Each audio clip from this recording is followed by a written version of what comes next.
Aysel Çetin, 70 yaşındaki hastamız bizim hastanemize karında şişkinlik ve karın ağrısı şikayetleriyle başvurdu. Hastamızın yapılan tetkiklerinde böbrek alt polde 15 cm ve böbrek üstü bezlerde yaklaşık 15 cm boyutlarda bir kitlesi mevcuttu.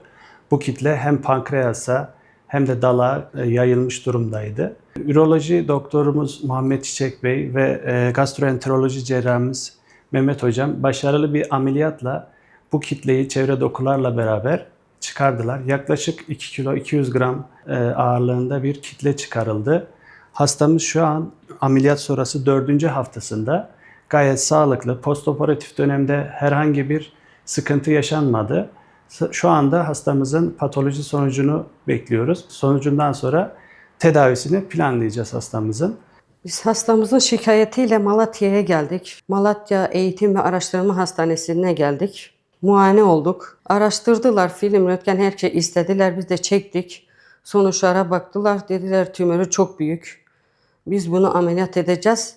Ameliyatı maşallah başarılı geçti. 3 gün yoğun bakımda kaldı. Şükürler olsun ondan sonra yoğun bakımdan çıktı. Elhamdülillah şimdiye kadar çok iyiyiz. Hiçbir sıkıntımız yoktur.